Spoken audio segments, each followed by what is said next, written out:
अस्सलाम वालेकुम, नमस्कार, सत श्री अकाल एंड गुड इवनिंग। मैं हूँ आरज़ू काज़मी और आप देख रहे हैं पॉइंट ऑफ व्यू। हमारे साथ हैं जी डॉक्टर इरशाद अहमद। आप सब इनको जानते हैं डॉक्टर इरशाद को, और हम उनको सुनते भी रहते हैं। और आज बहुत शुक्रिया सर, सबसे पहले तो आपके टाइम का, कि आज आपने ज्वाइन मेहरबानी किया। मेहरबानी, शुक्रिया इनवाइट करने का। तो क्या है आरज़ू, आज सर आप? हाँ। सर आज जो है वो मुंबई अटैक आज के दिन हुआ था ओह! यस। 2008 में, उस पे हम बात करेंगे। और ये भी कहा गया कि पाकिस्तान की इन्वॉल्वमेंट है। ना सिर्फ ये कि उस वक्त के प्राइम मिनिस्टर नवाज शरीफ ने भी इस बात को अपने एक इंटरव्यू में जिक्र किया, बल्कि हामिद मीर साहब, वो कसाब जो था, उसके घर तक पहुंचे। उसके बाद खैर वो उन्होंने यू टर्न मार लिया और वो इस बात से इनकारी हो गए। लेकिन बहरहाल जैसे कि आप जानते हैं जो कुछ हुआ। लेकिन एक चीज और कही गई कि जी उसने हाथ में कसाब के हाथ में जो है वो ऑरेंज रंग का जो धागा बांधा जाता है, हिंदू जो होते हैं वो बांधते हैं हिंदू कम्युनिटी में। तो कहा कि जी वो था उसके हाथ में। और इस तरह से करके जो सच्ची बात थी या जो बात है उसको कहीं से कहीं जो है हटाने की या अपनी बात को जुटलाने की पाकिस्तान की तरफ से कोशिश की गई। आपके ख्याल से क्या हुआ था और किस तरह से ये अटैक हुआ, और कौन क्या वाकई पाकिस्तान इसमें इन्वॉल्व है? 110% इन्वॉल्व्ड है। पाकिस्तान गवर्नमेंट है, सिविलियन गवर्नमेंट जो उस वक़्त की थी, क्या वो इन्वॉल्व थी या नहीं? आई वुड इवन से मेरे ख़्याल से नहीं। ओके? लेकिन ये अटैक हुआ और ये लश्कर-ए-तैयबा वालों ने पूरा ऑर्गेनाइज़ किया। इसकी इतनी ज़्यादा कन्विंसिंग डिटेल्स हैं। और जब ये हुआ तो उस ज़माने में मुझे याद है कि शाह महमूद कुरैशी जो हैं वो इंडिया के अंदर थे। तो जब ये हुआ अटैक, वहाँ से भागना पड़ा महल। I was he was the foreign minister, he was some minister there, महल फॉरेन मिनिस्टर। तो सिविलियन गवर्नमेंट से को पता नहीं था, लेकिन ये लश्कर-ए-तैयबा और लश्कर-ए-तैयबा के पीछे आपको पता है ये जैश-ए-मोहम्मद, लश्कर-ए-तैयबा और 1-2 और जो उस ज़माने की ये टेररिस्ट ऑर्गनाइज़ेशंस हैं, ये हमारी वो जो कहते हैं एस्टेब्लिशमेंट की एक्सटेंशंस थी, इंटेलिजेंस सर्विसेज़ इन्वॉल्व थीं, ये सारा कुछ है इसमें था। सो उस पे तो कोई शक नहीं है कि ये पाकिस्तान ने किया। और मैंने वो इत्तफ़ाक़न वो वीडियो देखी है, जब हामिद मीर साहब ही नहीं बल्कि 2-3 और पाकिस्तानी जो हैं जर्नलिस्ट, वो भी उसके गाँव गए और उसके वालिद साहब से बात हुई। पंजाबी में बात हो रही थी, तो मुझे तो एकदम सब समझ आ रही थी। बाद में पता लगा कि इन्होंने कहना शुरू कर दिया कि वो कसाब जो है, क्या नाम था उसका पूरा? अजमल कसाब। वो इंडियन है और वो तो पाकिस्तानी नहीं है। मैंने इस्लामाबाद में कोई सो कॉल्ड नाम नहाद रिसर्चर्स को भी इस किस्म की बातें करते देखी हैं। तो पाकिस्तान में इस किस्म की वो क्या कहते हैं भोंडी किस्म की झूठ बोलने का भी जो है ना रिवाज, वो भी है कि हमने मानना नहीं है। मुझे तो ये भी बात है कि उस ज़माने में आई थिंक ज़रदारी वाज़ और ज़रदारी एंड यस, मेरे ख़्याल से ये जो हैं यूसुफ रज़ा गिलानी, इस किस्म के लोग शायद हुकूमत में थे और इन्होंने एग्री भी किया था कि we sir will. Nawaz Sharif का मुझे याद है, नवाज शरीफ ने भी एग्री किया था किसी इंटरव्यू में। उन्होंने कहा कि इन्वॉल्वमेंट थी पाकिस्तान की, नवाज नहीं, शरीफ वो की। तो कहा है ना इन्वॉल्वमेंट थी, लेकिन उस ज़माने की जो हुकूमत थी, ये है 2008। हाँ, हम्म। बिल्कुल ज़रदारी साहब प्रेज़िडेंट थे और प्राइम मिनिस्टर यूसुफ रज़ा गिलानी थे। तो इन्होंने एग्री भी किया था कि हम मिल के जॉइंट इंक्वायरी करते हैं। मुझे याद है ज़रदारी साहब तो उसके बाद फिर इनको बहरहाल वो इशारा हुआ कि बकवास नहीं करनी, चुप। तो वो फिर इंक्वायरी भी नहीं हो सकी। तो जॉइंट इंक्वायरी के लिए भी पाकिस्तान एग्री करके फिर विथड्रॉ कर गया था। मैं उसी ज़माने में इत्तफ़ाक़न इंडिया मुझे जाने का चांस मिला, एक कॉन्फ्रेंस हुई और तो मैं जब वहाँ पहुँचा and I felt very ashamed. वहाँ के मिलिट्री ऑफिसर से भी मेरी मैं उस ज़माने में पाकिस्तान द गैरिसन स्टेट पे काम कर रहा था, तो मुझे वहाँ की मिलिट्री के लोगों से भी बात करनी थी। उन्होंने कहा, "यार, यार आप किस किस्म के लोग हैं? जितनी भी जंगें आप शुरू करते हैं, वो छुप के करते हैं, कभी डिक्लेयर करके हमसे नहीं लड़े, और या आप ये टेररिस्ट भेज के आप कहते हैं ये आपके नहीं है। तो what sort of national pride do you have?" तो मेरे पास उसका कोई जवाब नहीं था। मैंने कहा, यार मैं तो उनमें से हूँ जो समझता हूँ ये बहुत दुःख की बात है। तो बॉम्बे में जहाँ-जहाँ ये हुआ, मुझे वहाँ लोग लेके गए, मेरे जो दोस्त हैं local, and at every point I tell you I felt very ashamed. एक बीबीसी का बड़ा लंबा इस पे डॉक्यूमेंट्री है, जहाँ पे जो है ना, जो पीछे से ऑर्डर दे रहे थे ये लखवी और ये और वो, उनके पूरे इंस्ट्रक्शंस आप सुन सकती हैं, और वो बिल्कुल ठेठ लाहौरी पंजाबी के अंदर है। मतलब एक लड़का कह रहा है कि हम इसको ताजमहल होटल के ना बड़े हॉल में है, और यहाँ स्क्रीन है बहुत बड़ी टेलीविजन की, उस पे प्रोग्राम हो रहे हैं और लोग देख रहे हैं। उसने कहा, बिल्कुल तुम्हारा काम नहीं है कि इन चीज़ों में कोई इन्वॉल्व हो, तुम्हें मिशन है कि तुम दुश्मनों के दिल में दहशत पैदा करो, यानी गोलियाँ चलानी शुरू कर दो। ये सारा कुछ हुआ, और ये भी मुझे याद है कि उसी डॉक्यूमेंट्री में 11 साल का बच्चा बॉम्बे रेलवे रेलवे स्टेशन पे रो रहा है कि मैं और मेरे अब्बा 11वीं शरीफ के जो है ना उर्स पे जा रहे थे, तो यहाँ पे हमला हुआ और मेरे अब्बा की इन्होंने मौत कर दी। तो मुसलमानों के साथ भी यही हुआ। हाँ जी। दूसरी बात, जिस इलाके में इन्होंने जाके किया है, you have to go there Arzoo and have a look. वो सारी दुकानें जो है ना, टॉप क्लास जिसे कहते हैं, एलीट, वो सारी मुसलमानों की हैं। कोई कारपेट डीलर्स है, कोई ये जो होते हैं ना इतर और इस किस्म के जो जिनकी कॉस्ट प्राइस हमारे जैसे लोगों से बाहर है, ये अरब-उरब भी आके खरीदते होंगे। हाँ जी। सो इन्होंने ये भी ख्याल नहीं किया कि जहाँ पे ये कर रहे हैं, वहाँ पे तो है ही मुसलमानों की अपनी, अ, अगर हिंदू वहाँ पे फिर हमला करते, दुकानें उनकी लूट लेते, जैसे हमें आदत है, तो क्या होता? कई लोग हमारे वहाँ मुसलमान मारे जाते। हाँ जी। और फिर इस दफ़ा जब मैं गया था, तो मुझे राजन खन्ना जी ने कहा कि चलिए आपको कॉफ़ी पिलाते हैं ताजमहल होटल में। वो हमारे पीछे लाहौर से ही गई हुई फैमिली है, सैयद मिठा बाज़ार की, उनके घर ही मैं रहा भी था।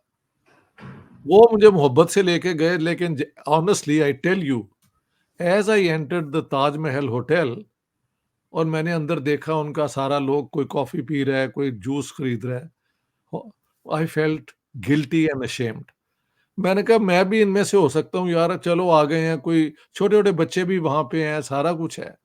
आप आके इनडिस्क्रिमिनेट फायरिंग शुरू कर देते हैं। प्रूव क्या किया? नथिंग। क्या इंडिया घुटनों पे आ गया उसके बाद? नो। आज पाकिस्तान में पाकिस्तान के ये डोजियर ड्यूज़र की ज़ीरो, वो क्या कहते हैं, वैल्यू है।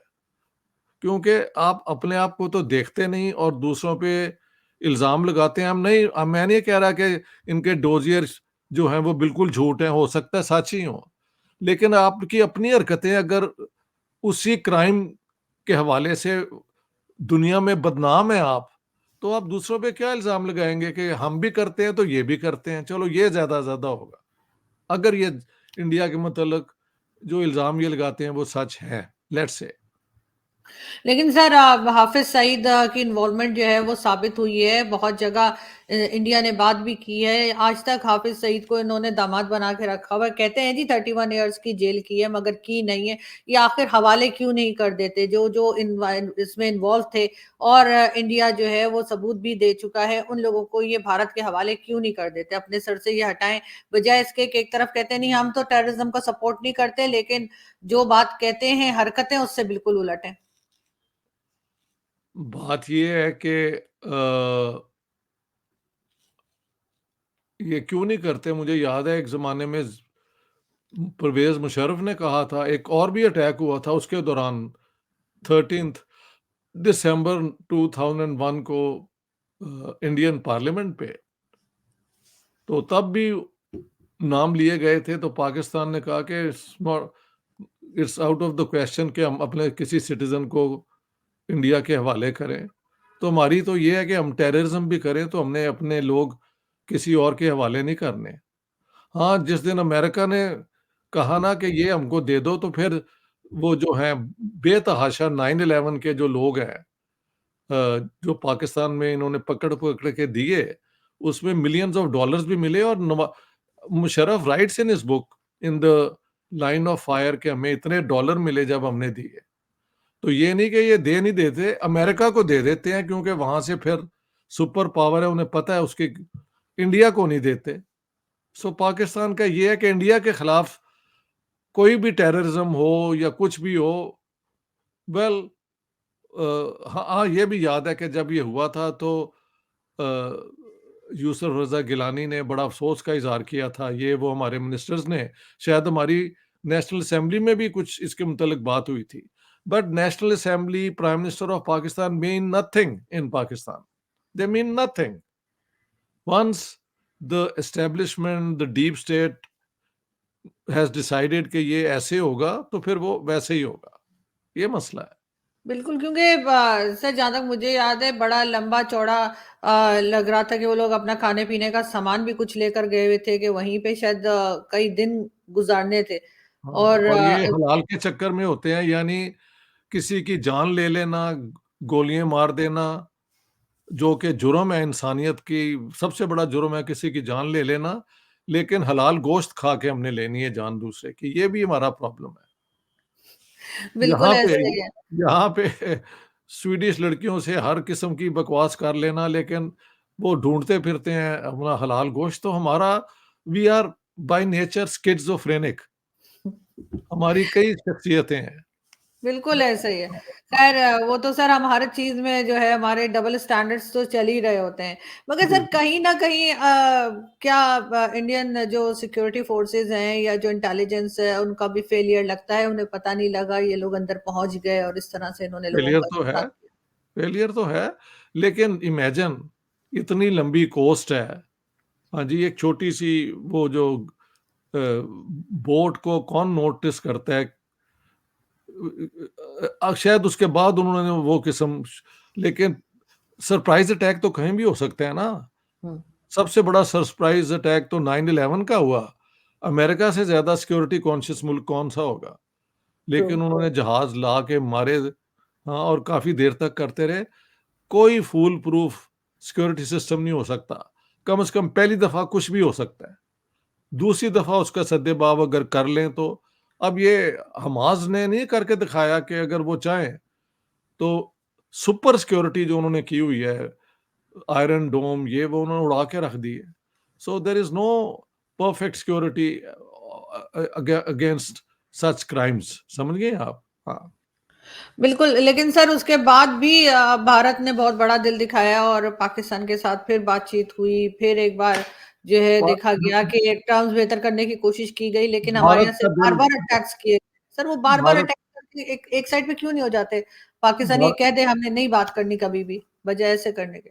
भारत का दिल बहुत बड़ा, ये मुझे कहना पड़ेगा। मैं भी हुँ, वहाँ गया हूँ, मुझे लोग मिले, मुझे मिलिट्री वाले मिले कि जब आप, हम देखते हैं हमारे जवान मारे जाते हैं, तो आप अमन की बात करते हैं, why should I be talk to you? ऐसे उन्होंने मुझे, कुछ लोगों ने नाराज़ होके भी कहा। मैंने कहा यार, मुझे, I am not defending what they do, I am just telling you कि ऑल दिस इज़ इंडिफेंसिबल। मेरा ये मौक़िफ़ है, मुझे तुम मेरे पॉइंट से मिलो, उनकी हरकतों को मैं बिल्कुल अपहोल्ड नहीं करता। तो क्या किया जाए, ये मतलब, चलो अब इन्होंने प्रैक्टिकली तो इंडिया से यही साबित किया ना कि हमने आपसे नॉर्मल रिलेशंस नहीं रखने। तो ठीक है, फिर अब बात खत्म हो गई। पाकिस्तान ने ये फैसला कर लिया है अगर, तो ठीक है। लेट देम फाइंड आउट कि इसमें उनको क्या फ़ायदा है। जो हमें नज़र आया 76 साल में, 47 में एक बहुत बड़ा डेमोक्रेटिक एक्सपेरिमेंट होना था। हिंदू, मुसलमान, सिख, ईसाई, एथिस्ट, एग्नोस्टिक सारे मिलके एक हिंदुस्तान के लिए काम करते, जिसमें सबका घर होता, सबके हकूक होते। उसको तो इन्होंने बनने नहीं दिया, इंडिया तुड़वा दिया। इंडिया तुड़ाने के बाद अगर आप पाकिस्तान को इंडिया से एक बेहतर मुआशरा बनाते, तो फिर शायद तारीख में कहा जाता कि ये फैसला दुरुस्त था। आपने मुसलमानों के टुकड़े कर दिए, इस्लाम के जो निशानात हैं मुसलमानों के वो भी गए आपके हाथों से, जो अबुल कलाम आज़ाद बता रहे थे कि यही होगा। और आपने बनाया क्या? जहाँ पे आज बाज़ार जो हैं वो बंद हैं। हाँ, लोग भाग रहे हैं, 400 नौजवान जो हैं वो समुद्र में डूब गए हैं। तो लानत है ऐसी सोच के ऊपर जिसने अपने लोगों का सबसे ज़्यादा सत्यानाश किया है। 47 में हिंदुओं का कत्लेआम किया, सिखों का किया। खैर उन्होंने बदला ले लिया सिखों ने कम से कम मुसलमानों से ईस्ट पंजाब में।